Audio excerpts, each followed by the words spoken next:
어린 시절 숨바꼭질 놀이가 12살 아이를 거의 죽음에 이르게 할 뻔했어요. 이 12살 여자아이와 함께 계신가요? 네, 이 아이가 숨쉬기 힘들다고 해요. 여러 번 칼에 찔렸다고 했어요. 여러 번 칼에 찔렸다고요? 네, 의식은 있습니다. 알겠습니다. 아이 곁에 계세요. 경찰이 갑니다. 경찰관들이 숲에 아이를 죽게 내버려둔 범인을 찾으려 달려가며 수사는 충격적으로 전개됩니다. 용의자들도 아이들이고 그들은 피해자의 친구들이었습니다.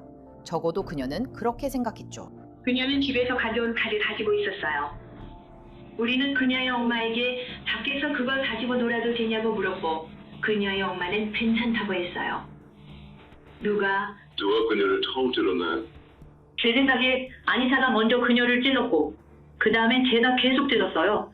그리고 그녀가 모건, 그녀가 도망 못 가게 해 라고 했어요. 그래서 저는 어떻게 두 어린 소녀가 이런 충격적인 범죄를 계획했을까요? 그들의 답은 누군가나 무언가에게 자신을 증명하기 위해서였습니다. 아니사가 우리가 꼭 해야 한다고 했어요. 왜냐고요? 그 사람이 우리 가족을 죽일 거라고 했기 때문이에요. 저는 그 사람이 실제로 존재한다는 증거가 필요했어요. 왜냐하면 세상에는 그가 존재하지 않는다고 말하는推論자들이 많으니까요. 이번 에피소드는 어린 시절 환상이 실제 범죄와 어떻게 충돌했는지, 그리고 이 사건이 10년 넘게 왜 계속 화제가 되는지 알아봅니다. 거주자 한 분에 대해 전화드렸어요. 이름과 성이 어떻게 되시나요? 모건 가이자요. 성이 어떻게 되시죠? 네, 지그문트 모건이군요. MORGAN 지그문트 성이 뭔가요? 지그문트 성이 뭔가요? Female Criminals에 오신 걸 환영합니다. 저는 엘리자베스 민노입니다.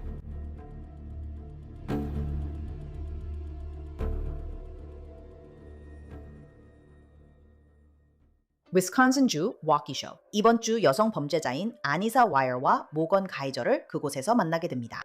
아니사는 2001년 11월 10일, 모건은 2002년 5월 16일에 태어났습니다. 모건 가이저를 어릴 때부터 알던 사람들은 그녀를 똑똑하고 상상력 풍부하며 독특하다고 말합니다. 하지만 초등학교 때 그녀는 왕따로 여겨졌어요. 친구도 많지 않았죠. 4학년 때 한 친구가 모건이 혼자 있는 것을 보고 상황이 바뀌었습니다. 그 반 친구 페이튼 라우트너는 아무도 혼자 앉아선 안 된다고 생각했어요. 페이튼은 모건 옆에 앉았고 두 소녀는 곧 친해졌어요. 그들은 같이 그림 그리고 놀며 잠옷 파티도 했어요. 페이튼은 모건을 가장 친한 친구로 모건은 페이튼을 유일한 친구로 여겼어요. 하지만 두 소녀가 6학년이 되었을 때 아니사 와이어가 등장하게 돼요. 6학년쯤 아니사가 모건 가이저와 같은 아파트 단지로 이사 왔어요. 두 사람은 매일 학교 버스에서 마주쳤고 친구가 되었죠. 아니사와 모건의 유대는 한마디로 범상치 않았어요. 그들은 인형이나 보이밴드 같은 여자아이들이 좋아하는 것에는 관심이 없었어요. 대신 인터넷에서 찾은 공포 이야기로 친해졌죠. 아니사와 모건은 크리피파스타라는 것에 흥미를 갖게 돼요. 크리피파스타는 본질적으로 도시전설이나 무서운 이야기로 인터넷에서 공유되며 퍼져나가는 이야기들이에요. 아니사와 모건이 특히 관심을 갖게 된 전설이 하나 있는데 바로 슬렌더맨이에요. 슬렌더맨은 얼굴이 없는 가상의 인물이지만 모건과 아니사는 그가 실제로 존재하는 것처럼 지착하게 돼요. 하지만 페이튼은 전혀 팬이 아니에요. 그녀는 이런 공포 이야기가 꽤 무섭다고 생각해요. 페이튼은 아니사와 친구가 된 뒤 모건의 변화도 눈치채기 시작해요. 페이튼은 아니사가 잔인하고 자신과 모건의 우정을 질투한다고 생각하지만 그녀를 참아줍니다. 기억하세요. 이 소녀들은 중학생입니다. 많은 여자아이들이 이런 우정의 갈등을 겪지만 아니사와 모건의 우정은 달랐습니다. 2014년 5월이 되었을 때 그들은 평범한 중학교의 갈등보다 훨씬 더 사악한 무언가를 만들어냈어요. 같은 집착으로 뭉친 그들은 위험한 존재가 되어버렸죠. 2014년 5월 30일 모건, 아니사, 페이튼은 모건의 12번째 생일을 함께 축하했어요. 소녀들은 롤러장에 가서 놀고 프로즌 요거트를 먹으며 평범하게 시간을 보냈죠. 그리고 나서 소녀들은 모건의 집에서 밤새 파자마 파티를 하며 시간을 보냈어요. 다음날 아침 소녀들이 잠에서 깨어나자 모건은 엄마에게 자신과 친구들이 근처 공원에 가도 되는지 물어봐요.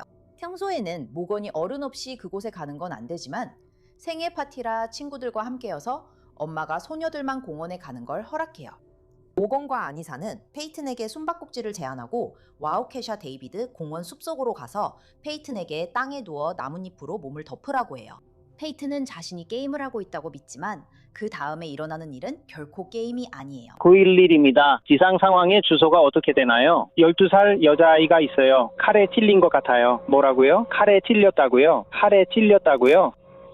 여러분은 그렉 스타인버그의 목소리를 듣고 있습니다. 그는 자전거로 데이빗 공원을 지나가다 피투성이로 숲에서 나온 소녀를 발견했습니다. 지금 12살 여자아이와 함께 계신가요? 네, 아이가 숨쉬기 힘들어해요. 그 아이가 여러 번 칼에 찔렸다고 했어요. 여러 번 칼에 찔렸다고요? 네. 알겠습니다. 선생님, 지금 그 아이와 함께 계신가요? 네, 그 아이가 깨어 있나요? 깨어 있어요. 숨을 쉬고 있나요? 네, 숨 쉬고 있어요. 얕게 숨을 쉴 수 있다고 해요. 의식도 또렷해요. 알겠어요. 그 아이 옆에 계세요. 경찰 보내고 있으니 전화 끊지 마세요. 잠시만 기다려주세요. 전화 끊지 마세요. 네, 알겠습니다. 잠시만 기다려주세요, 선생님. 경찰관을 보내고 있습니다. 주변에 가해자가 있습니까? 저는 안 받고 아무도 안 보여요.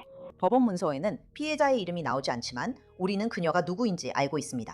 12살 페이튼 라우트너입니다. 우리가 당신에게 그렇게 했어요. 왜 말하고 싶지 않은 거야? 알겠어. 말하지 말라고 했으면 말하지 마. 기운 아껴. 경찰이 도착하자마자 911 통화가 끝나요. 페이튼은 급히 병원으로 옮겨져요. 의사들은 곧 그녀의 부상이 얼마나 심한지 곧 파악해요. 그녀는 19번이나 칼에 찔렸어요. 그녀는 죽을 뻔했지만 역병을 이겨내 살아남아요. 의사가 페이튼을 치료하는 동안 경찰은 답을 찾으려 수색을 시작해요. 페이튼은 혼자 숲에 들어간 게 아니란 걸 기억하세요.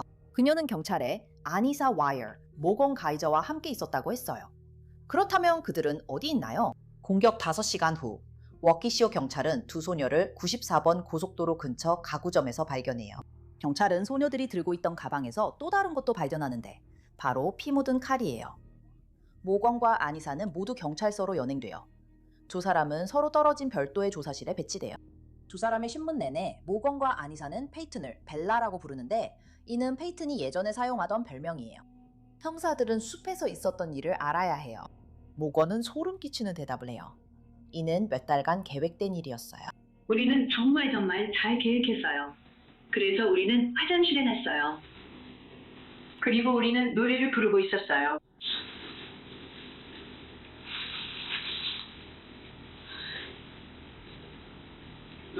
그리고 그녀가 산책하자고 제안했어요.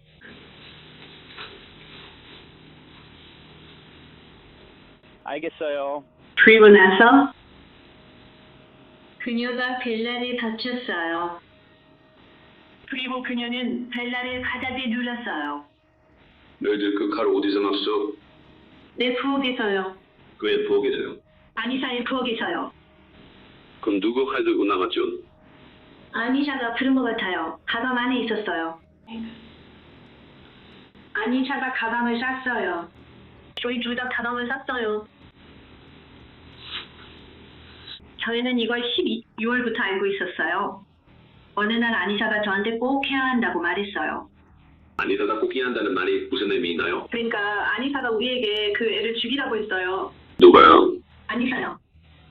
그녀가 우리라고 할 때 우리가 누구를 말하는 거죠? 우리가 누구예요? 둘이요? 둘이라는데 당신들 둘을 말하는 건가요? 아니면 다른 누군가인가요? 다른 사람은 없어요.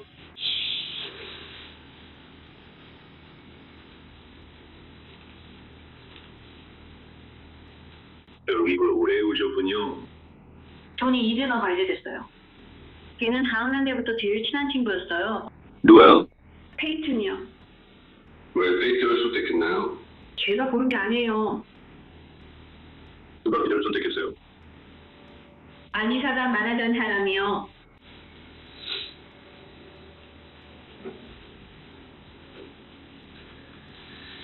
그녀는 그게 꼭 필요하다고 했어요. 그리고 여기서도 제가 꼭 필요하다고 생각한 것 같네요. 그러면 아니나와 얘기한 사람이 그들에게 그걸 어떻게 해야 하는지 말해줬나요? 그건 일종의 메시지였어요. 잘 모르겠어요. 아니사는 자세히 말하진 않았어요. 그래서 너희는 이걸 준비하면서 또 뭘 했어? 그냥 얘기만 한 거야? 둘이서만? 혹시 다른 사람도 알고 있었어? 아니, 그럼 어떻게 하게 된 거야? 너희들이 무슨 생각을 하고 있었던 거야? 그녀를 찌를 때 무슨 의도가 있었던 거야? 그녀를 죽이려고 했어요.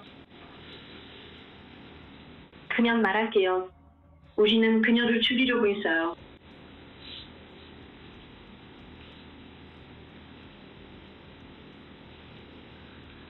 왜 꼭 그녀여야 했는지는 모르겠지만 꼭 그래야만 할 것 같았어요.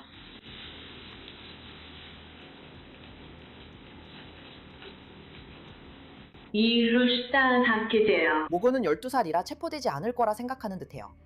형사는 모건에게 어떻게 애니사와 함께 페이튼을 숲으로 데려갔는지 물었어요. 모건은 자신이 친구라고 부를 몇 안 되는 사람 중 한 명을 속였다고 인정해요. 그가 마지막으로 저한테 한 말은 저를 믿었다는 거였어요. 그리고 나서 그가 난 널 미워해라고 했어요. 그리고 우리는 그녀에게 거짓말하며 아니사가 도움을 구하러 간다고 했어요. 거짓말에는 전혀 관여하지 않았어요. 그건 모두 아니사였고 도움을 구하러 간다고 말한 것도 아니사였어요. 어떻게 그녀를 속여서 거기로 데려가게 했어요? 우리는 신을 보러 간다고 했어요.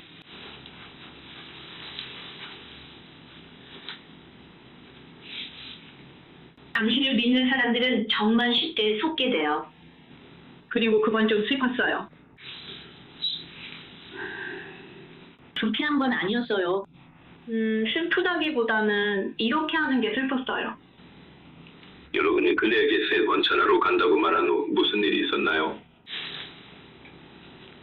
우리는 몰래 계획을 세워 놀자고 했고 아니사가 그녀를 바닥에 덮쳤어요. 모든 일이 순식간에 일어났고 저는 그 일을 잊으려 해요. 누가 처음으로 그녀를 찔렀나요? 제 생각에 아니사가 먼저 그녀를 찔렀고 그 다음에 제가 재촉했어요. 아니사가 모건, 그녀가 도망 못 가게 해 라고 했어요. 그래서 저는 그러면 네 생각에는 아니사가 먼저였다는 거지? 확실해? 사실은 아니야. 좀 혼란스러워. 그리고 하루 종일 비명소리를 차단해야 했어. 모건은 경찰 인터뷰 내내 그를 언급한다. 하지만 누가 12살 소녀들에게 다른 아이를 찌르라 할 수 있을까? 그가 누구인지 밝히는 사람은 아니사야. 그래서 크리피 파스타 위치라는 웹사이트가 있어. 알겠어. 그곳에는 일부러 무섭게 하려고 만든 공포 이야기들이 가득해. 문학적으로 이야기를 들려주면서 말이야. 알겠어. 그리고 그 중에 슬렌더맨이라는 게 있어. 정말 슬렌더맨 같아. 슬렌더맨이야? 슬렌더맨. 알겠어요. 그리고 우리는 프록시들이 있었어요. 사람들이 샤먼이라고도 부르던 존재들이요. 마스큐한 타이트. 그리고 모건이 말했어요. 헤이, 아니사, 우리 프록시다 되자. 그래서 저는 그래, 그걸 어떻게 하면 되지? 라고 했어요. 그게 12월 말쯤 1월 초쯤이었어요. 알겠어요. 프록시가 다시 뭐라고요? 프록시는 샤먼처럼 또는 그들의 해석이에요. 그들은 프록시를 둔 살인자예요. 프록시는 살인자들에게 왕자와 같아요. 그리고 살인자들은 혼자이거나 프록시를 가지고 있어요. 이제 우리는 슬렌더맨이 온라인에서 만들어진 허구의 인물이라는 걸 알지만 아니사와 모건은 그렇게 생각하지 않았어요. 그들은 그가 실존한다고 믿었고 거역하면 무슨 일이 생길까 두려워했어요. 좋아요. 그러니까 12월이나 1월쯤에 모건이 당신에게 우리 프록시가 되어야 해 라고 말했죠. 제 생각이에요. 그때 그게 무슨 말이죠? 그러니까 제가 물었어요. 알겠어요. 그걸 어떻게 해야 하죠? 그랬더니 그녀가 말했어요. 젠나를 죽여야 해요. 알겠어요. 그리고 그녀가 왜 그렇게 말했는지 아세요? 왜 그렇게 말했는지요? 왜냐하면 우리가 슬렌더에게 우리의 가치를 중요해야 한다고 했기 때문이에요. 그러니까 델라와 모든 일이 있은 다음날 여러분이 걸어가고 있을 때 슬렌더를 봤다고 생각했나요? 당신이 지켜보고 있던 그 사람을요? 네, 모건이 그녀를 찌른 후에 한번 봤어요. 알겠어요. 그녀는 당신이 슬렌더를 쏠 수도 있다고 생각했어요. 알겠어요. 알겠어요. 혹시 당신들은 모건을 죽였다고 생각했나요? 아니면 그러니까 페이튼, 벨라? 저 완전히 정신적으로 무너져서 모든 걸 모건 탓으로 돌렸어요. 제가 당신이 이걸 하고 싶었다면 그녀를 찔렀다고만 했어요. 알겠죠? 우리만 하려던 걸 모건이 했던 거예요. 모건은 자주 우는 사람이 아니에요. 그리고 마침내 그녀는 그냥 놓아버리고 울기 시작했어요. 그리고 저는 무서워서 그냥 한통구에 집어 있었어요. 저는 무서웠어요. 저는 걔 자신도 가족도 걱정돼서 무서웠어요. 왜냐하면 우리가 페이튼을 숲에 습지 근처에 두고 떠난 후에 그게 하고 있던 일이었으니까요. 그녀가 그렇게 말했어요. 그리고 한 가지 말씀드리는 걸 깜빡했어요. 저는 슬렌더와 일종의 거래를 했어요. 만약 제가 그렇게 하지 않으면 그렇게 말했거든요. 만약 우리가 벨라를 죽이지 않으면 그가 우리 가족과 우리가 사랑하는 모든 것을 죽이거나 죽일 수 있다고 했어요. 저는 그런 일이 일어나길 원하지 않아 이렇게 했어요. 그리고 그때 정말 무서워져서 빨리 걸으면서 그곳에서 벗어나려고 했어요. 저는 심지어 혼자서 노래까지 부르기 시작했어요. 스스로를 진정시키려고요. 모건이 당신에게 만약 우리가 슬렌더를 위해 이걸 하지 않으면 우리 가족이나 사랑하는 사람들이 죽임을 당할 거라고 말했을 때 그걸 진심으로 믿었나요? 네, 왜냐하면 그는 키가 6피트에서 14피트까지 될 수 있으니까요. 제가 말했듯이 그는 항상 정장에 빨간 넥타이를 메고 있는 키 큰 남자예요. 그는 얼굴이 없어요. 피부는 하얗고요. 그리고 그의 의지대로 그니 있는 촉수를 뻗어서 크리지파스타에 나오는 모든 피해자들을 옥졸라 죽일 수 있어요. 그는 주로 아이들을 노린다고 했어요. 알겠어요. 그래서 저는 슬렌더맨이 30초 만에 가족 전체를 잡아먹을 수 있다는 걸 알고 정말 무서웠어요. 캐닌 파티에서 버스 안에서 벨라를 죽이자는 얘기를 한 적이 있나요? 자주 하진 않았어요. 가끔 얘기하긴 했지만 항상 속삭이면서 조심했어요. 그리고 속삭였던 이유는 뭐였나요? 다른 사람들이 듣지 못하게 하려고요. 물론 버스가 정말 시끄럽긴 하지만 사람들은 엿듣는 걸 좋아하잖아요. 누군가가 들으면 그게 걱정이었나요? 누군가가 들으면 어떤 점이 걱정됐나요? 이걸 저질렀다는 이유로 평생 감옥에 갇힐까봐 그게 걱정됐어요. 아니사와 모건에게 이제 환상은 끝났어요. 이제는 도망칠 수 없는 부분이 남았죠. 바로 그 결과예요. 2014년 5월 31일 토요일 오전 9시 50분경에 워키쇼 경찰국은 한 시민으로부터 워키쇼 시의 빅벤 로드 근처에서 12살 소녀가 칼에 찔렸다는 신고를 받았습니다. 모든 용의자들은 죽음과 공포에 관한 짧은 이야기들이 모여있는 웹사이트에 자주 등장하는 가상의 인물에 집착하고 있었습니다. 우리의 조사에 따르면 용의자들은 몇 달 동안 피해자를 살해할 계획을 세웠던 것으로 보입니다. 세 소녀는 5월 30일 토요일 밤 용의자 중 한 명의 집에서 함께 밤을 보냈습니다. 아침에 용의자들은 데이비드 공원으로 가서 피해자를 리베라 드라이브 남쪽 빅벤 로드 근처 숲으로 유인해 게임을 하자고 했습니다. 그곳에 도착하자 한 명의 용의자가 피해자를 붙잡고 있는 동안 다른 용의자가 그녀의 팔, 다리 그리고 몸통을 12번 찔렀습니다. 많은 자상은 주요 장기를 관통했지만 놀랍게도 그리고 다행히도 피해자는 이 끔찍한 공격에서 살아남았습니다. 이 사건의 세부 사항은 모두를 완전히 충격에 빠뜨렸습니다. 수사관들은 결국 모건이 페이튼을 여러 차례 찌르는 동안 아니사가 도망쳐야 했다고 결론지었습니다. 어떻게 중학생 여자아이 둘이 이런 충격적 범죄를 저질렀을까요? 워키쇼 경찰서장은 모든 부모가 꼭 들어야 할 경고를 전했습니다. 인터넷은 우리의 삶의 방식을 바꿨습니다. 인터넷에는 정보를 제공하고 가르치고 즐겁게 해주는 멋진 사이트들이 가득합니다. 하지만 인터넷에는 어둡고 사악한 것들도 가득할 수 있습니다. 또한 인터넷은 잠재적인 아동 성범죄자들이 그 어느 때보다 쉽게 우리 아이들에게 접근할 수 있는 기회를 제공했습니다.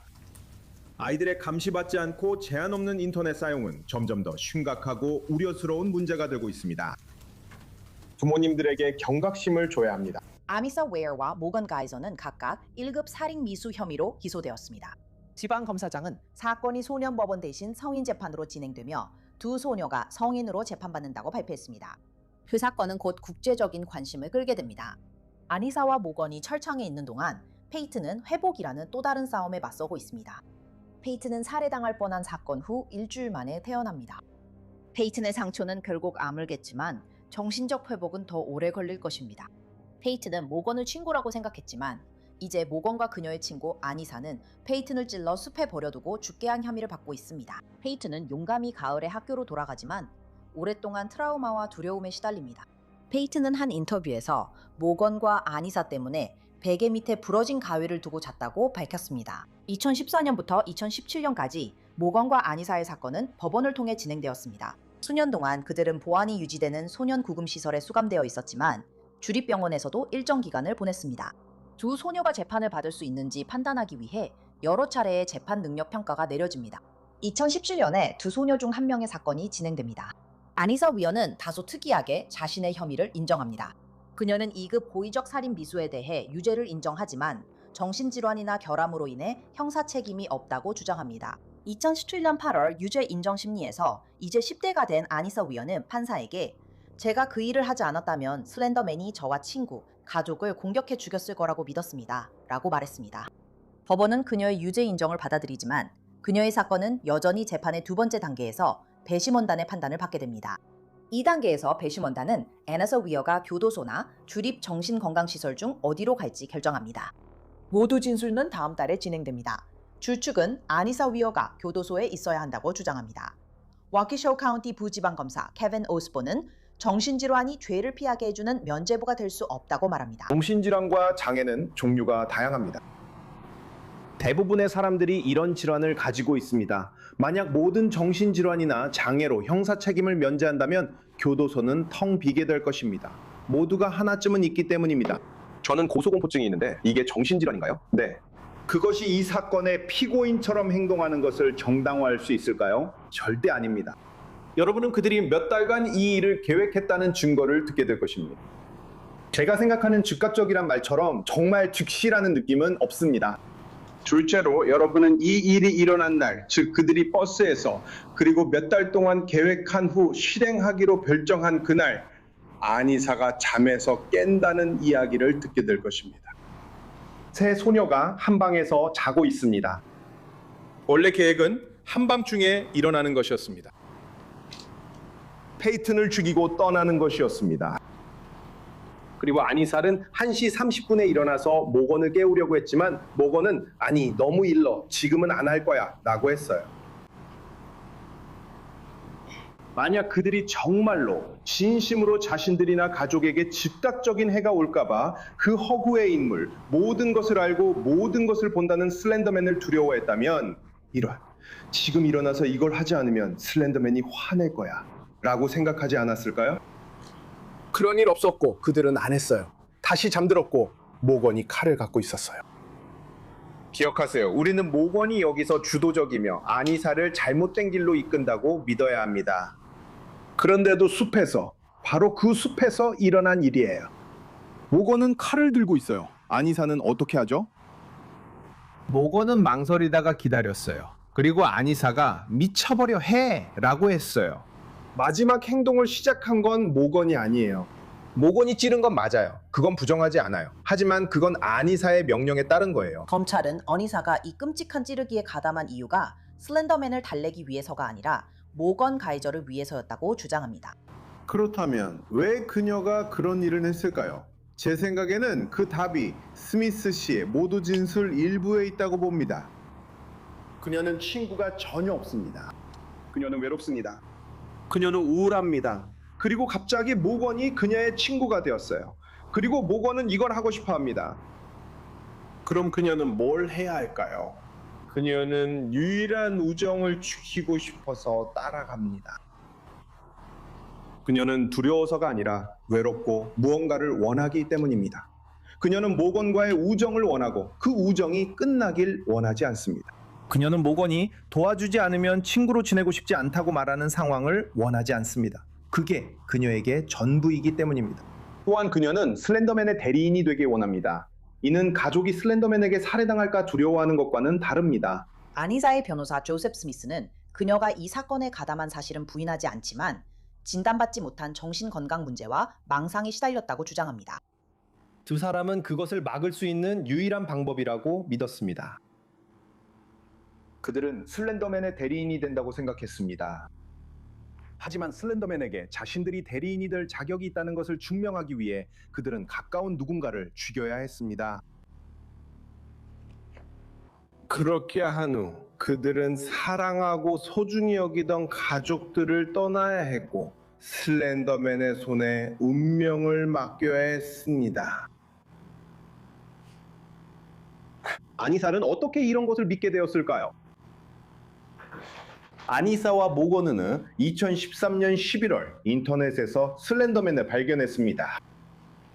그때 그들은 둘 다 11살이었습니다. 크리피파스타 위키에서 그들은 슬렌더맨이 주로 아이들을 노리는 여러 캐릭터 중 하나라는 것을 알게 되었습니다. 슬렌더맨과 함께 제프 더 킬러, 잘고 등 몇몇 캐릭터들이 있습니다. 그들이 위키를 탐색하면서 제프 더 킬러가 실제로 존재한다는 증거를 발견했습니다. 그 크리피파스타 위키 사이트의 매력 중 하나는 제작자가 슬렌더맨이나 제프 더 킬러 같은 캐릭터들의 목격담을 진짜처럼 보이도록 만들려는 의도에 있습니다. 슬렌더맨을 목격한 사람들의 경찰 인터뷰 녹취록도 있습니다. 슬렌더맨을 본 사람들의 정신과 의사 인터뷰 녹취록도 있습니다. 위키에서 아니사와 모건은 나이가 많고 진지해 보이는 어른들이 실제 세계에서 슬렌더맨을 목격한 경험을 이야기하는 비디오 증언을 발견했습니다. 아니사와 모건은 제프 더 킬러가 실제로 존재했다는 것을 확인해주는 신문기사 스크랩도 발견했습니다.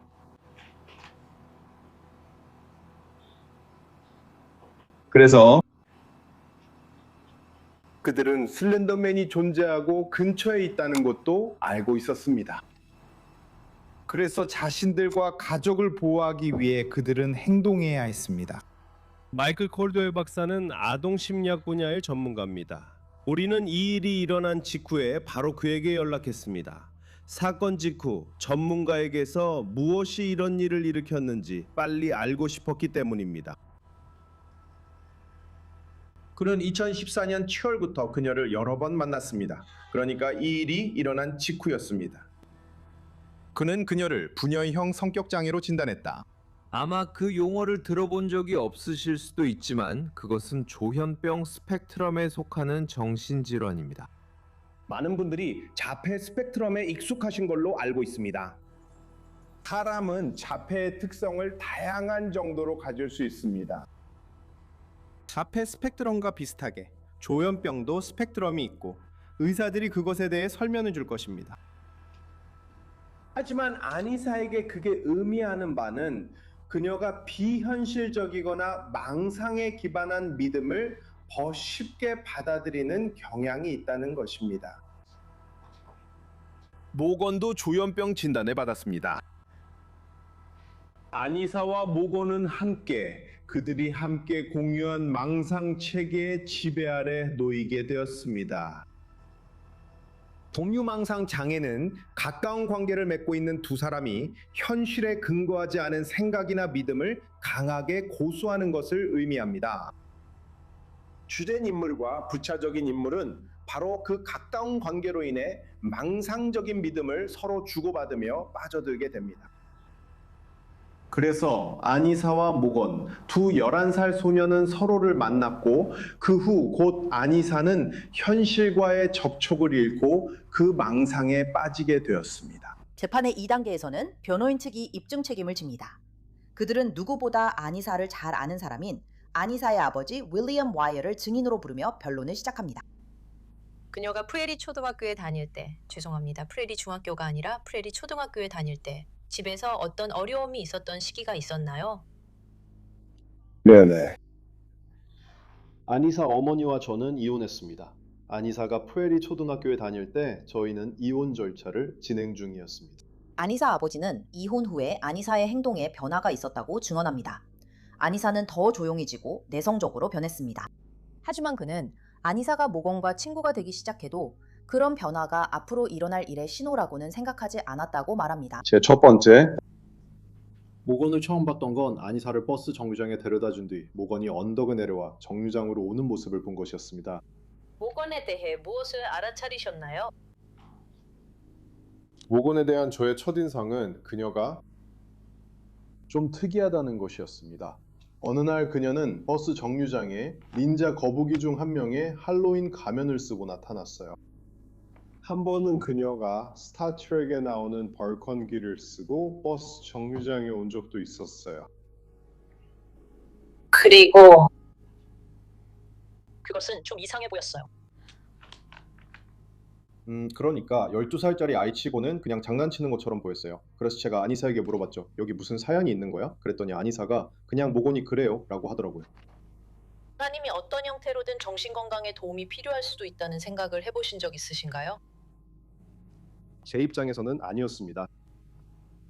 하나님이 다른 사람들이 보지 못하는 것을 봤다거나 다른 사람들이 경험하지 못하는 일을 겪고 있다고 표현한 적이 있었나요? 아니사가 10살쯤 되었을 때 그런 일이 한 번 있었습니다. 그날 밤 아니사는 잠자리에 들었습니다. 잠시 후 아니사는 저와 엄마를 불렀습니다. 아니사는 옷장 안에서 자신을 바라보는 무언가를 봤다고 했습니다. 그러니까 10살짜리 아이가 옷장 속 괴물을 본 거죠. 우리는 불을 켜고 옷장을 열었지만 아무것도 없었어요. 아니사에게 물으니 옷장 안에서 자신을 보는 빨간 눈 2개를 봤다고 했어요. 그래서 아니사를 진정시키려고 우리는 생각해봤어요. 아니사의 침실 창문은 이스트 애비뉴를 향하고 있었어요.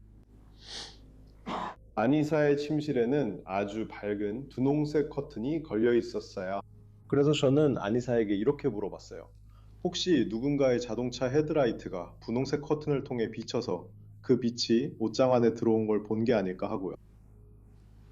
아니사는 그렇다고 했고 우리는 이야기를 끝냈어요. 그날 밤 아니사는 무사히 잠들었어요. 배심원들은 또한 KN으로만 신원이 공개된 아니사의 예전 반 친구의 증언도 듣게 됩니다. KN의 증언은 변호인과 검찰 중 누구에게 더 도움이 됐을까요?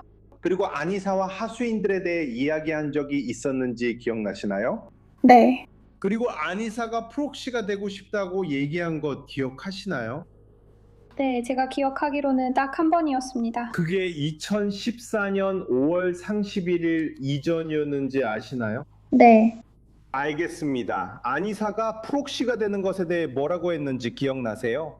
그녀는 내가 프록시가 되는 방법을 찾았어. 네 친구 중 한 명을 죽여야 해. 라는 식으로 뭔가 잘못된 말을 했어요. 그래서 제가 무슨 말이야? 라고 하자 그녀는 걱정하지 마. 너 아니야. 라고 했어요. 아니사가 프록시가 되는 법을 너에게 한 번만 말했나요? 네. 그녀가 그렇게 말했을 때 반응이 어땠나요? 저는 좀 혼란스러웠지만 사실 그녀가 정말로 그렇게 할 거라고는 생각하지 않았어요. 왜냐하면 그녀는 그런 사람처럼 보이지 않았거든요. 전문가들은 어떻게 말할까요? 법정 심리학자 닥터 마이클 콜드웰의 의견을 들어봅시다. 먼저 저는 그날 그녀의 정신 상태는 슬렌더맨을 실제로 믿고 있을 정도였다고 생각합니다. 그녀는 자신과 모건 가이저가 특별한 이해를 가지고 있다고 믿었고 슬렌더맨이 실제로 존재한다고 생각했습니다. 그리고 다른 누구도 그런 통찰력을 가질 수 없는 것처럼 보였습니다.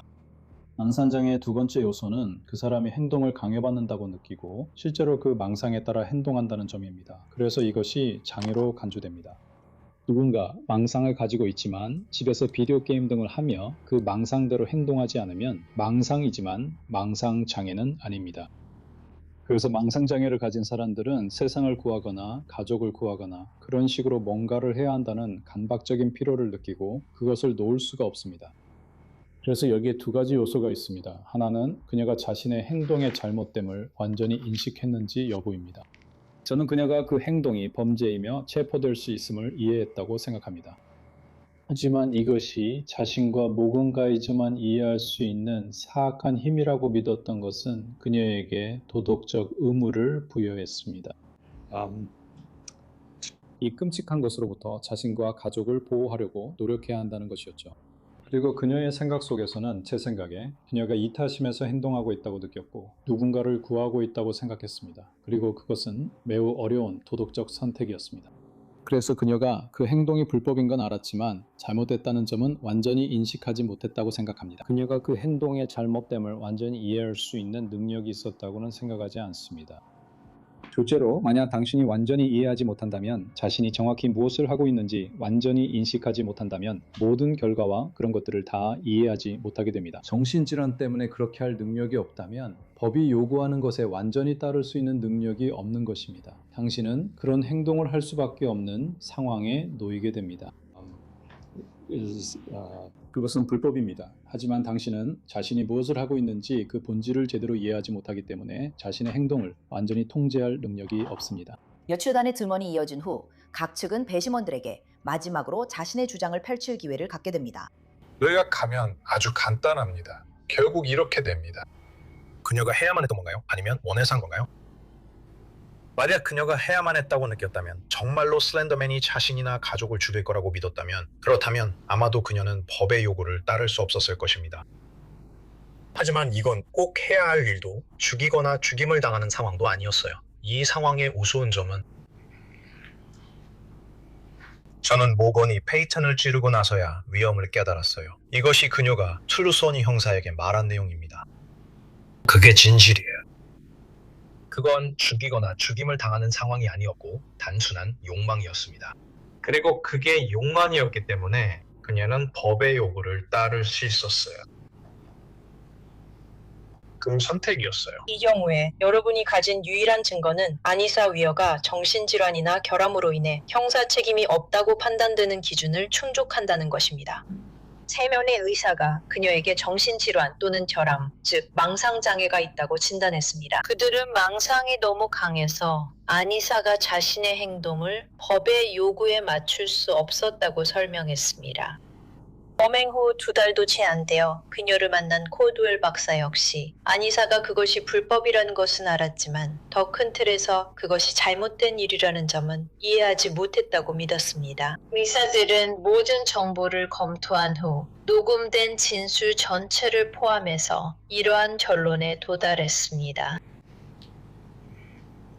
그리고 다시 한번 말씀드리지만 아마도 가장 중요한 점은 의사들이 이 아이들이 슬렌더맨, 크리피파스타, 그리고 슬렌더 맨션에서의 삶에 대해 배우는 동안 어떤 것들이 그들의 머릿속에 주입되고 있었는지도 살펴봤다는 것입니다. 그들이 걸어가고 있던 나갈레이 숲에서 그들은 두 소녀가 한 말을 모두 알고 있었습니다. 경찰 보고서를 통해서도 알고 있었죠. 배심원단은 막중한 임무를 맡고 있었고 빠른 판결을 내리지 않았습니다. 그들은 결정을 내리기 전에 11시간 동안 심사숙고했습니다. 법원이 판결을 낭독하겠습니다. 저희 배심원단은 다음보다 재판결합니다. 질문 1. 범죄가 저질러졌을 당시 피고인은 정신질환이나 결함이 있었습니까? 답변은 10대 2로 예입니다. 법원은 판결에 따라 판결을 내립니다. 그에 근거하여 저는 아니사 와이어가 정신질환 또는 결함으로 인해 기소된 범죄, 즉 위험한 무기 사용을 동반한 2급 고의적 살인 미수의 공범 혐의에 대해 무죄 판결을 받았음을 인정합니다. 이제 16살이 된 그녀는 감옥을 피합니다. 아니사가 선고를 기다리는 사이 모건 사건은 계속됩니다. 그녀는 배심원 재판을 포기하고 검찰의 유죄 인정 합의를 받아들입니다. 이로 인해 그녀도 감옥을 피할 수 있게 됩니다. 아니사처럼 모건도 주립정신건강시설에서 복역하며 선고는 2018년 초로 예정되어 있습니다. 2017년 12월 아니사 와이어의 선고가 진행됩니다. 우리는 3년 전 경찰신문 이후로 그녀의 소식을 듣지 못했습니다. 우리는 또 그녀의 이야기를 듣고 있습니다. 그녀는 미안해할까요?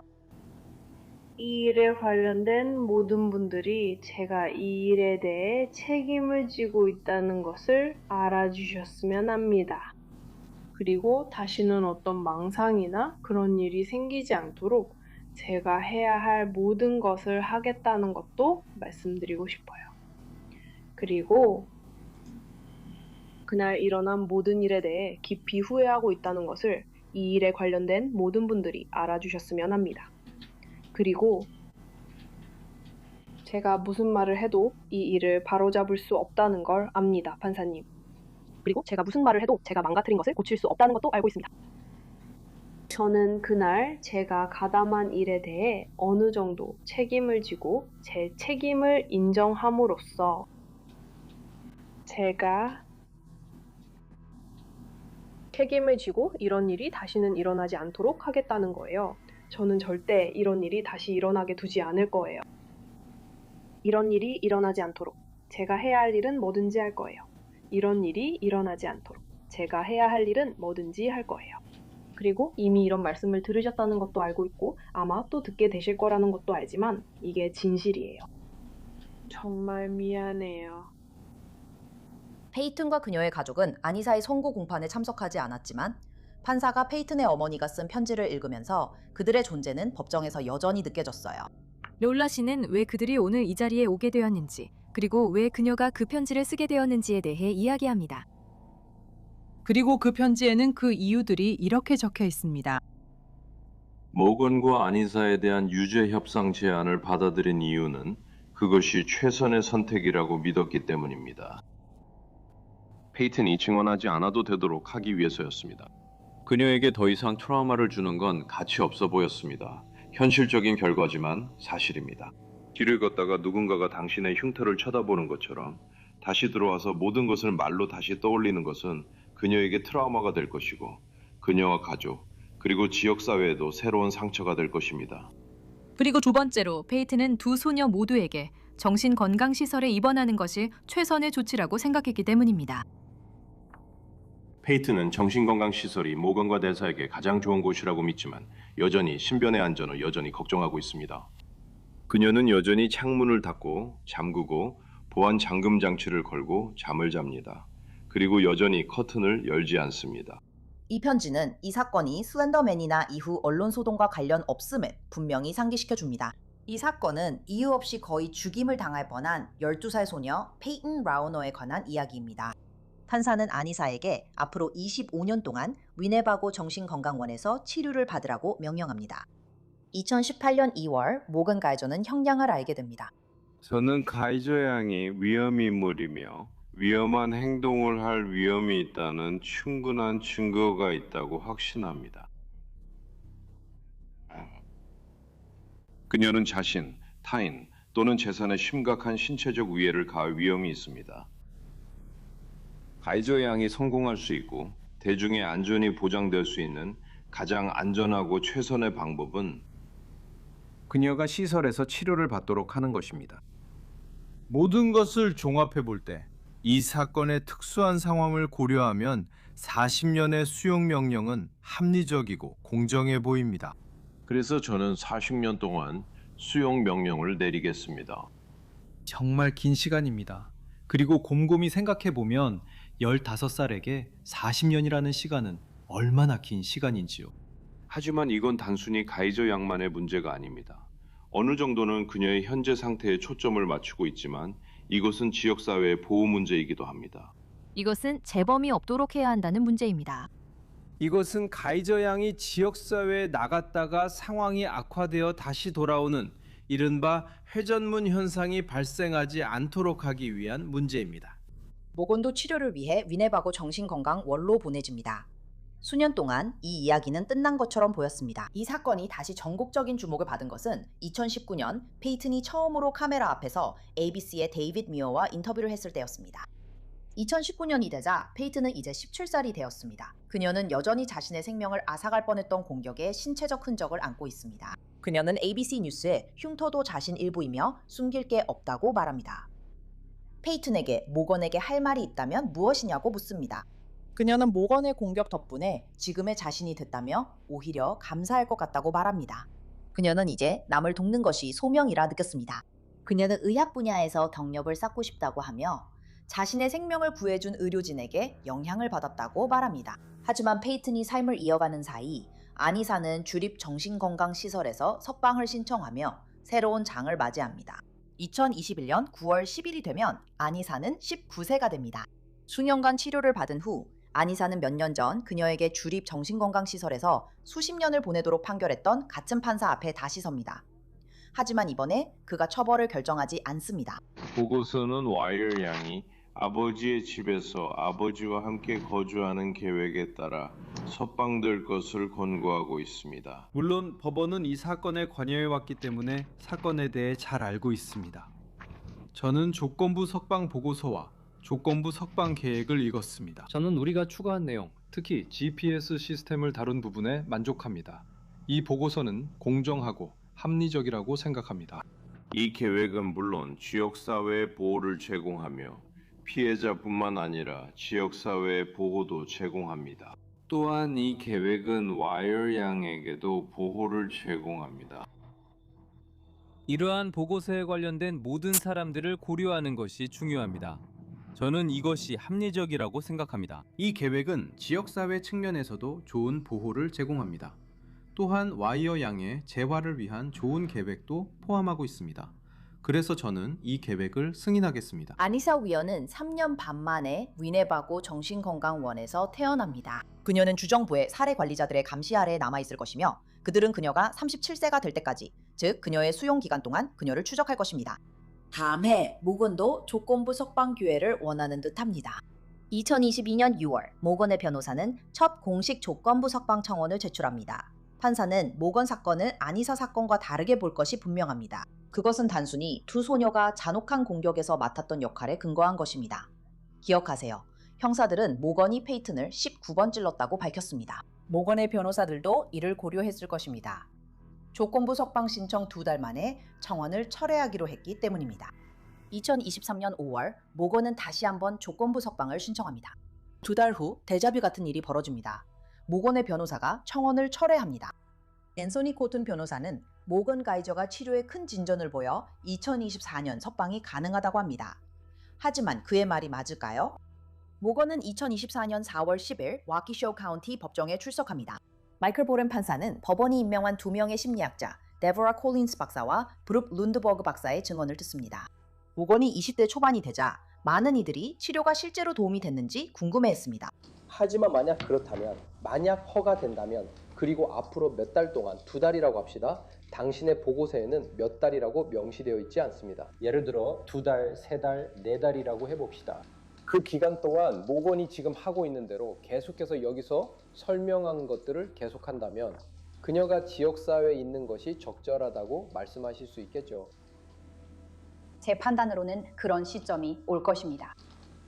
저는 앞으로 몇 달 내에 모건이 조건부 석방 준비가 될 것이라 예상합니다. 알겠습니다.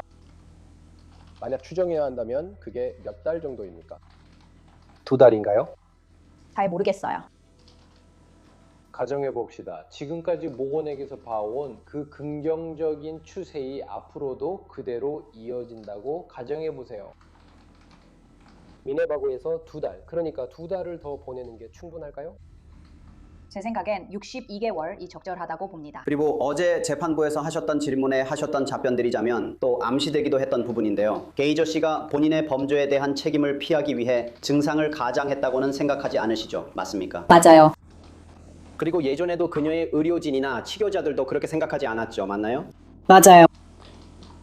그래서 일반적인 의견은 그 당시에는 정신병 증상이 있었고 그 증상들이 지속되었다는 것입니다. 그리고 지금은 오랜 기간 동안 그런 증상을 보이지 않을 정도로 상태가 호전되었다는 것이 현재의 일반적인 의견인가요? 만약 우리가 그 범죄에 직접적으로 영향을 준 특정 망상적 생각들만을 아주 구체적으로 본다면 네, 슬렌더맨과 같은 것에 대한 믿음이 수년 동안 없었다는 것은 확실히 사실입니다. 증상 전반에 대해 이야기한다면 여전히 우려되는 부분이 있습니다. 변호인 측을 제외하면 모건의 조건부 석방에 찬성하는 증인은 단 2명뿐입니다. 케네스 로빈스 박사와 박사님입니다. 켈러 포스, 모건과 그녀의 조건부 석방 청원에 대해 구체적으로 어떻게 생각하십니까? 제 의견으로는 지금이 그녀가 조건부로 석방되기에 적절한 시기라고 생각합니다. 보고서에서 지금 이 그녀가 석방되기에 이상적이라고 하셨는데 그 이유가 무엇인가요? 모건은 상당히 극적으로 호전되었고 이제는 이 시설에서 더 이상 제공할 수 없는 것들이 필요하기 때문입니다.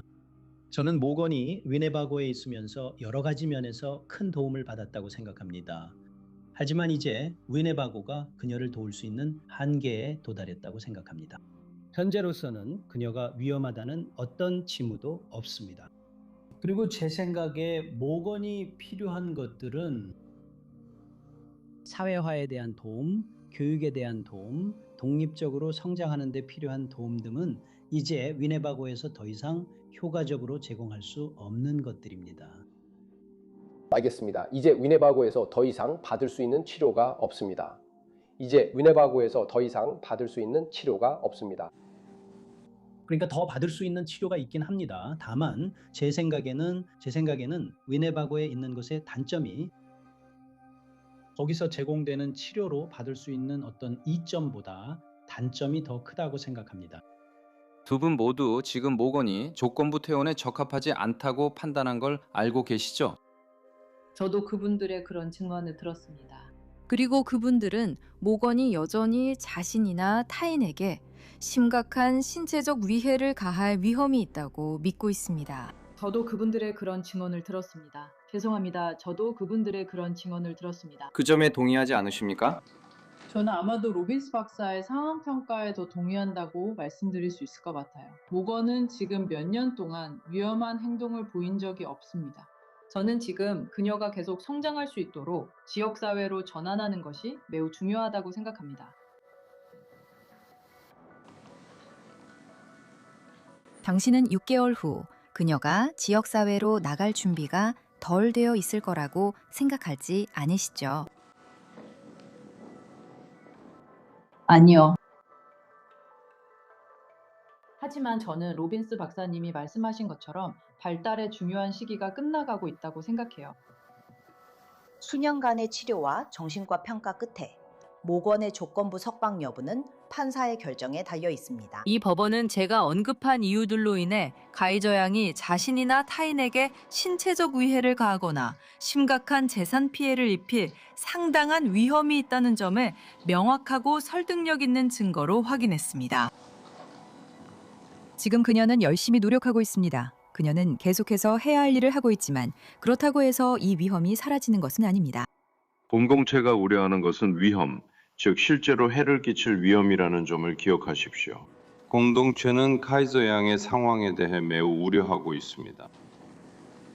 궁극적으로 위험성을 최종적으로 판단하는 것은 사회가 해로운 행위로부터 보호받을 권리와 무죄 판결을 받은 사람의 개인적 자유와 자율성에 대한 이익을 신중하게 저울질해야 합니다. 그래서 그것이 균형입니다. 하지만 그 균형은 해로운 행위로부터 보호받으려는 공익에 있습니다. 이러한 상황에서 본 법원은 저울이 공익 쪽으로 기운다고 확신하며 명백하고 설득력 있는 증거에 의해 그렇게 기운다고 판단합니다. 그래서 이 사건에서 모든 신뢰할 수 있는 증거를 들은 후에 그리고 그 증거들이 주와 변호인 양측 모두에 의해 매우 잘 제시되었다고 확신하며 저는 이 청원이 기각되어야 한다고 확신합니다. 모건의 조건부 석방은 현재로서는 기각되었지만 판사는 가능성을 열어두었습니다. 그녀는 6개월 후에 다시 석방을 신청할 수 있습니다. 2025년 1월 6일, 모건은 또 한 번 심리로 법정에 나옵니다. 하지만 9개월이 그렇게 큰 차이를 낼 수 있을까요? 이 시점에서 저는 그녀의 조건부 석방 청원을 지지합니다. 구체적으로 말씀드리면 저는 그녀가 현재 자신이나 타인 또는 재산에 중대한 해를 끼칠 위험이 있다고 생각하지 않습니다. 보호 요인으로는 그녀의 지적 자원과 문제 해결 능력이 포함됩니다. 그녀는 수년간의 치료와 위네바고에서 함께한 치료팀의 도움으로 스트레스를 관리하는 대처 능력이 향상되었습니다. 그녀는 자기조절, 감정적 자기조절 능력이 향상되었고 그 능력을 실제로 보여주었습니다. 그래서 시설 내에서 스트레스를 관리할 때는 환상에 의존하거나 대처하려고 자기 안으로 숨는 빈도가 줄었습니다. 그리고 그녀는 또한 분명한 동기부여도 가지고 있어요. 앞으로 적극적으로 친사회적인 삶의 방향을 추구하려는 의지도 가지고 있어요. 그녀는 시설에서 약물 복용과 치료를 모두 잘 다루고 있어요. 그녀는 시설 내에서 행동 관리에 문제가 없고 타인이나 자신에게 폭력을 행사한 적도 없어요. 이 모든 점들이 그녀가 현재 조건부 석방을 받을 준비가 잘 되어 있다는 긍정적인 신호입니다. 그래서 당신의 의견으로는 이것이 그녀를 덜 위험하게 만든다고 생각하십니까? 카이제 양이 그룹 홈으로 옮겨서 개인으로서 성장할 기회를 갖는다면 그녀는 덜 위험해질 것입니다. 저는 그녀가 위네바고에 있든 없든 다른 사람들에게 위험한 사람이 될 거라고는 생각하지 않습니다. 다만 시간이 지나면서 만약 그녀가 위네바고가 제공할 수 있는 것들에 의해 그녀가 제한된다면 언젠가는 희망을 잃고 잠재적으로 자신에게 위험해질 수도 있다고 상상할 수 있습니다. 네, 어쩌면 아이러니하게도 저는 그녀가 위네바고 밖에 있는 것이 더 안전할 거라고 생각합니다. 판사가 이 새로운 증언과 모건의 평가를 검토한 후 이번에는 결과가 매우 다릅니다. 그래서 저는 모든 보고서와 사안들을 검토한 결과 저는 만족합니다. 이러한 상황에서 법원이 석방을 허가할 것이며 저는 현재의 상황에서 명확하고 설득력 있는 증거에 의해 가이저 양이 자신이나 타인에게 심각한 신체적 위해를 가하거나 심각한 재산 피해를 일으킬 위험이 크지 않다는 점에 만족합니다. 이제 제가 그런 결정을 내릴 때 저는 무슨 일이 있었는지를 고려합니다. 저는 2014년에 일어났던 일의 위험성도 고려합니다. 하지만 저는 그 이후에 특히 최근 6개월 동안 무슨 일이 있었는지도 고려하고 또 의견들도 고려합니다. 의사들의 의견도요. 하지만 특히 그리고 이것은 법원이 반드시 해야 하는 중요한 분석이었습니다. 랜달 판결에서도 그 점을 언급하고 있습니다. 궁극적으로 위험성에 대한 판단은 사회가 해로운 행위로부터 보호받아야 할 이익과 무죄 판결을 받은 사람의 개인적 자유와 자율성에 대한 이익을 신중하게 저울질해야 합니다. 랜달 사건을 살펴보고 랜달에서 무슨 일이 있었는지 그리고 랜달의 상황이 어땠는지에 대해 살펴보면 제가 랜달과 가이저를 비교해보면 정말로 차이가 있습니다. 그 사건, 즉 랜달 사건에서 감독하에 석방을 거부한 근거와 이 사건에서의 근거는 엄청난 차이가 있습니다.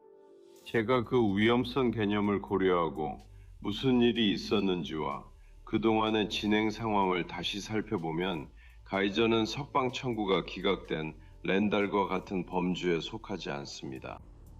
그런 관점에서 저는 청원을 승인하겠습니다. 비록 판사가 모건의 석방을 허가했지만 그녀가 그냥 법정에서 걸어나갈 수 있는 것은 아닙니다. 주 정신건강 전문가들이 그녀가 머물 곳에 대한 석방 계획을 세워야 합니다. 아니사와 달리 모건의 석방 계획에는 가족 집으로 돌아가는 것이 포함되어 있지 않습니다. 대신 그녀는 그룹 홈에 머물도록 명령받았습니다. 모건과 그녀의 변호인에게 이것은 승리입니다. 저는 모건이 잘 해낼 거라고 확신합니다. 물론 결국 그녀에게 달려있고 그녀가 문제를 해결하고 진지하게 받아들이는 게 중요합니다. 우리가 할 수 있는 일에는 한계가 있고 물론 미래를 예측할 수 있는 수정 구술 같은 건 없습니다. 그가 맞아요. 아무도 미래를 예측할 수 없죠. 하지만 2025년 11월 그의 말은 다른 의미를 갖게 될 것입니다. 입주자 한 명 관련해 전화드렸어요. 네, 알겠습니다. 그녀는 어젯밤에 나가면서 착용하고 있던 GPS 모니터, 즉 발목 모니터를 벗고 떠났어요. 네, 그리고 그녀의 이름과 성이 어떻게 되나요? 모건 가이저, 이건 악몽이에요. 이 소식이 처음 전해졌을 때 바로 페이튼과 그녀의 가족이 떠올랐어요. 오랜 시간 그들은 이런 일이 생길까 걱정했어요. 지금은 가장 두려워하던 상황을 겪고 있죠. 모건이 있던 그룹홈에서는 모건을 자주 찾아오고 싶어하던 나이 많은 친구가 있었다고 전했습니다. 이 우정은 걱정을 키웠고 그들의 의심은 옳았어요. 얘들아.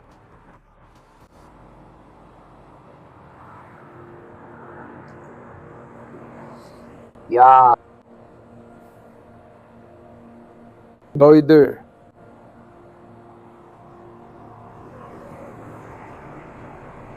야, 유감이지만 너희들은 여기 안쪽에 있을 수 없어. 밖에서 우리 놀 거야. 로빈스 경찰서에서는 로비에서 잘 수 있는 걸로 알고 있어. 아니요, 괜찮아요. 그냥 여기저기 돌아다닐 거예요. 네? 그냥 여기저기 돌아다닐 거예요. 알겠어요. 감사합니다. 정말 고마워요. 죄송합니다. 귀찮게 해서 죄송해요. 이해해 주셔서 감사합니다. 정말 감사합니다.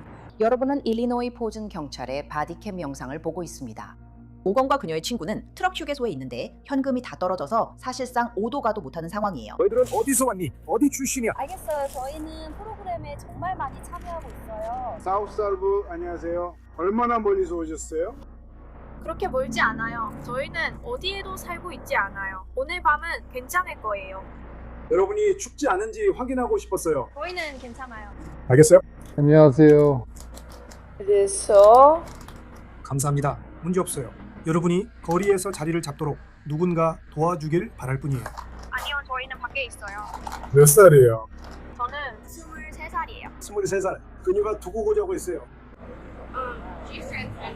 그녀는 어떻게? 0.3이에요. 알겠어요? 신분증이 없어요. 하지만 알겠어요. 그럼 이름이랑 생년월일을 말씀해 주세요. 우리가 당신이 본인인지 확인해야 하거든요. 본인이 맞는지 확인해야 해요. 알겠죠? 실종된 사람은 아니죠? 알겠죠? 좋아요. 문제 없어요. 전화해 주셔서 감사합니다. 전화해 주셔서 감사합니다. 자, 성이 어떻게 되시죠? 왜 해야 하는지 모르겠어요. 제가 당신이 23살이라는 걸 못 믿겠어요. 네, 여기로 그런 전화가 오거든요. 그러니까 솔직하게 말해요. 당신이 실종된 게 아닌지만 확인하고 싶어요. 실종된 게 아니라면 그냥 가도 돼요. 어디서 실종된 건가요? 네, 이름과 생년월일만 알려주면 그냥 가도 돼요? 저는 19살이에요. 저는 19살이에요. 19살이요? 19이요. 19. 성인이잖아. 그래, 그럼 성이 뭐야? 너 뭐라고? 내 이름은 알려주고 싶지 않아. 좋아. 그럼 널 체포하겠어. 우린 가서 네 신분증을 확인할 거야. 우린 너를 경찰서에 데려가 신분 확인할 거야. 그러니까 경찰을 방해하지 않는 게 좋을 거야. 네. 이름, 날짜, 출생. 살인 혐의로 수배 중인 건 아니죠? 맞아요. 아무 문제 없잖아요. 알겠어요? 괜히 일을 키우고 있네요. 성씨가 뭐예요? 그리스요. 철자가 어떻게 되나요? IES요. IES요. 아니요, GRIES요. 알겠습니다. GRIES. 이름이 뭐예요? 스테파니요. 그래요, 스테파니. 스테파니. 신체 이름을 말해봐요. 알겠어요? 그 사람이 돌아오면 파일 작업 못하고 사실 돌아오지 않길 바라지만 만약 오면 둘 다 거짓말한 거야. 둘 다 지문 채취하러 데려갈 거야. 알겠어요? 우리를 그렇게까지 하게 만들지 마세요. 우리는 그냥 당신을 보내주고 싶을 뿐이에요. 아니요, 그럴 수 없어요. 당신들 몽고로 수배 중인가요? 그 아이는 결혼하지 않았어요. 왜 이름을 숨기나요? 이해가 안 돼요. 결국 모건은 솔직히 경찰관들에게 자신의 이름을 말해요. 아마도 그녀가 잠깐 맛본 자유가 끝났음을 알았기 때문이겠죠. 알겠어요. 그러면 이름이 모건 맞죠? 네. GEYSER. 아니요. 아니. 작별 인사를 하게 해줘. 알겠어, 그렇게 할게. 나는 다시 그녀를 못 볼 거야. 아니, 다시 볼 수 있을 거야. 아니, 못 볼 거야. 삼천 식사. 내가 나쁜 짓을 했으니까. 작별 인사를 하게 해줘. 특별 인사는 해도 돼. 하지만 상황을 완전히 알 때까지 잠시만 기다려줘. 알겠어. 꼭 작별 인사를 하게 해줄게. 내가 뭘 했든 상관없어요. 야, 뭘 했든 상관없어. 성, 그게 내 약속이야. 알지? 너 나한테 솔직하게 말하는 거지. 나도 솔직하게 말하는 거야. 그게 내 이름이야. 믿어. 나도 너한테 알려주고 싶지 않았어. 본 이유를 알게 된 거야. 하지만 그녀는 내 이름을 몰랐어. 자, 손을 들어봐. 네가 내 이름을 말해도 된다고 했잖아. 말하게 해줄게. 너희 둘이 같은 곳에 들어가니? 알겠지? 냉세해. 그애는 몰랐어. 알겠어. 그래, 우리에겐 자던 문제다 생겼어. 미안해.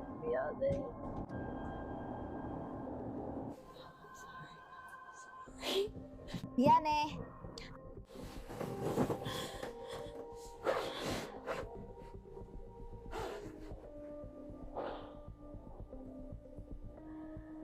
정말 미안해.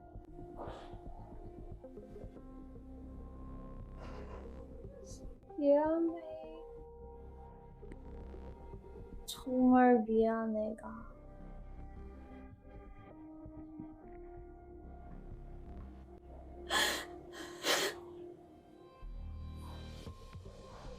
하느님, 정말 미안해요.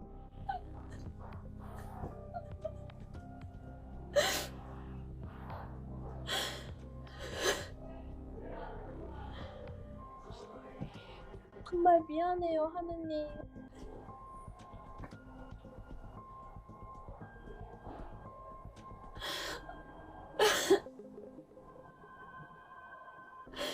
정말 미안해요. 당신이 나를 떠나는 걸 보는 건 너무 힘들어요. 정말 미안해. 그러지 않았으면 좋았을 텐데요. 알겠어요. 알겠어요, 얘야. 아니다.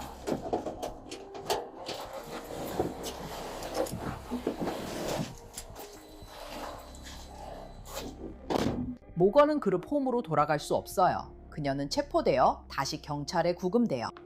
2025년 12월 모건의 조건부 석방이 취소되어 위네바고 정신건강시설로 돌아가라는 명령을 받았고 현재도 그곳에 머물고 있어요. 아니사 와이어는 여전히 조건부 석방 하에 아버지와 함께 살고 있어요. 이 에피소드는 페이튼 라우트너를 빼놓을 수 없어요. 그녀는 살아남아 많은 것을 극복한 소녀입니다. 그녀는 지금은 조용한 삶을 살고 있지만 어디에 있든지 그녀가 항상 꿈꿔왔던 모든 것을 이루고 있기를 바래요. 이번 에피소드에 함께 해주셔서 감사합니다. 저는 엘리자베스 밀너입니다. 다음 주에도 또 다른 여성 범죄자 이야기로 여기서 다시 만나요.